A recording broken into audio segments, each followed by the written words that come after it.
अस्सलाम वालेकुम। जी वालेकुम अस्सलाम। कैसी हैं? मैं ठीक ठाक अल्लाह का। खुश हैं आज?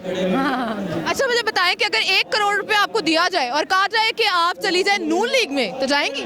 वो हराम का पैसा होगा ना जी, मैं हराम का 1 रुपया ना लूँ तो 1 करोड़ तो बहुत दूर की बात है। तो आज फिर रुकावटों के बावजूद इतनी आवाम आ गई है, आप इसे देख के जो है कितना मुतमईन है कि खान साहब को जो इलेक्शंस करवाने देंगे?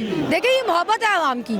सारे लाहौर के दाखिली खारजी रास्ते बंद है, यहाँ पे आने के लिए छोटी छोटी सड़कें तक बंद थी, छोटी छोटी गलियां बंद थी, सड़कें छोड़े आप। और कमाल बेशर्मी से झूठ बोल रहे थे कि हमने कोई बात नहीं किया। हमने वीडियोस बना बना के डाली हुई है, बेशर्मो तुम लोग कितने पक्के मुंह वाले झूठे हो। लेकिन क्या फायदा हुआ, हम पहुंचे, हमने 3 चिंचियाँ बदली, हम पहुंचे। पहले पैदल चले, फिर चिंचियाँ मिलना शुरू हुई। हर कंटेनर से पहले एक चिंची उतारती थी, अगले उस कंटेनर क्रॉस करके आगे से एक और चिंची लेते थे। अब आप देखें यहाँ पे भी खान साहब ने बहुत लेट आने हैं, फिर भी आ गई ना। खान साहब का सपोर्टर ऐसा सपोर्टर है, उसको जमीन खोद के आना पड़ता, जमीन खोद के आ जाता।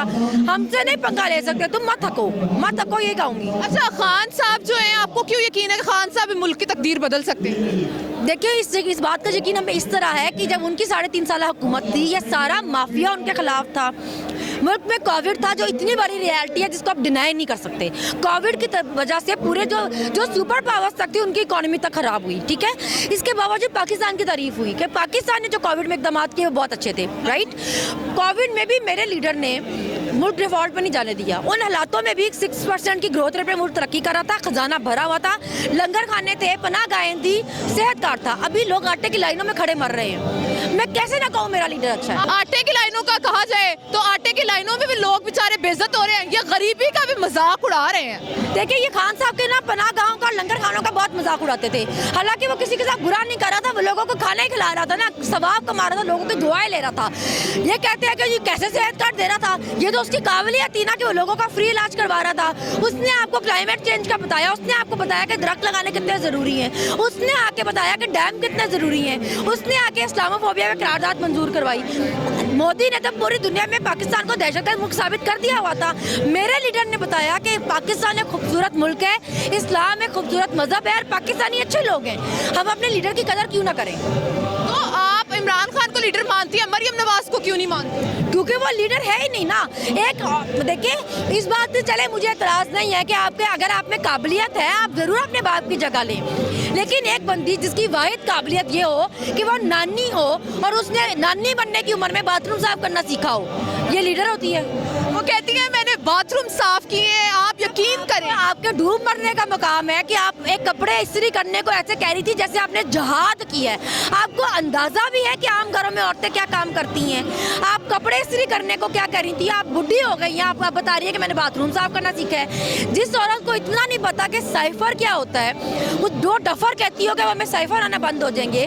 जो औरत किताबों के उनके राइटर्स के नाम ना ले सकती हो एक गो में, आपने उसको लीडर मानना है। नवाज शरीफ के लंदन वाले घर के बाहर इतनी जलालत के बाद भी नवाज शरीफ पाकिस्तान को आने को तैयार नहीं है, तो यहाँ कौन सी उनकी इज्जत होगी? यहाँ पे जो उनकी बेटी है वो 4000 पुलिस वालों का प्रोटोकॉल लेके फिरती है, उसको कहे ना लोगों में निकल के दिखाए, बाहर अवाम में आके दिखाए। वो बड़ी मर्द की बच्ची है, किसी की बड़ी बहादुर है, मीनारे पाकिस्तान में जलसा करके दिखाए ना।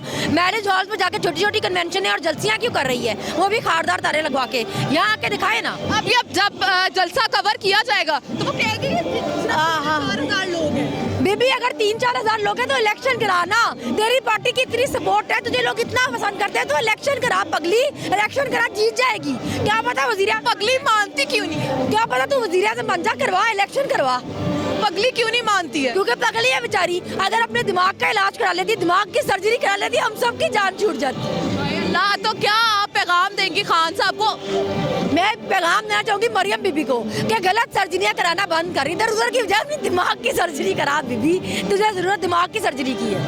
इफ़त उमर साहिबा कहती हैं कि मरियम नवाज की ब्यूटी असली है, जो कहते हैं नकली है वो पागल है। जैसे इफ़त उमर साहिबा के होंठ असली है, वैसे मरियम बीबी की सर्जरी असली है। तो आप जो है अगर गिरफ्तारी होगी, लास्ट क्वेश्चन है, गिरफ्तारी हो गई खान साहब की तो क्या रद्द-ए-अमल होगी? किस बात पे हो जाएगी? कोई पता नहीं ना इनका। किस बात पे हो जाएगी? खान साहब की गिरफ्तारी के लिए वजह देनी पड़ेगी। देखिए हम ये नहीं करते कि हम गुंडे हैं, हम आपको सिर्फ ये कह रहे हैं कि जैसे आपका लीडर भगोड़ा 50 रुपए के स्टैंप पेपर में बाहर बैठा हुआ, उसकी गिरफ्तारी नहीं हो रही ना। जो उसका गारंटर था उसकी गिरफ्तारी नहीं हो रही ना। राना सनाउल्लाह के वारंट निकले हुए, गिरफ्तारी नहीं हो रही ना। तोशा खाना की लंबी पूरी लिस्ट आई है जिसने घड़ियां निकलवाई, गिरफ्तारी हुई है। सब कोई करे ना, सिर्फ हमें ये ना बताया कि हमारे लीडर ने घड़ी लेके कोई नौका काम किया। सबने अब तो मरियम औरंगजेब का आ गया, 3 घड़ियां निकाली हुई बेशरम ने, अपनी माँ के नाम पे भी 2 निकाली हुई मोटे नाक वाली। मरियम जो है, मरियम बीबी का जब जो है इंटरव्यू लिया गया तो वो चुप हो गई और कहा जाता है कि उनके गिलास में शराब थी। नहीं, वो जादुई ग्लास है। उसको किसी ने कहा है कि बड़ा लकी ग्लास है, ये ग्लास पकड़ेगी ना अगर तो तू वज़ीर आज़म बन जाएगी। क्योंकि उस बेचारी के पास दिमाग तो है नहीं, तो वो ऐसी बातें मानती है, इन बातों पे बिलीव करती है। इसलिए हर जगह वो 10-10 लाख का जूता और 10-10 लाख के बैग पकड़ के जाती है, लेकिन ग्लास उसने वो स्टील का पकड़ा था 2 रुपए वाला। बाजवा वाली बात पे खामोशी क्यों उन्होंने तोड़ी? बेचारी क्या करे, अब डैडी जो बना लिया उसको, 5 के टोले में से वो निकल गया है ना बाजवा, अब उसकी जगह फैज आ गया है। डैडी बना लिया, डैडी बना लिया उन्होंने। अब वो कहते हैं देखिए जिन रस्तों से आप आए हो, जिनके पाँव चाटे हो, फिर आप उनके नाम नहीं ना लेते होते। Thank you.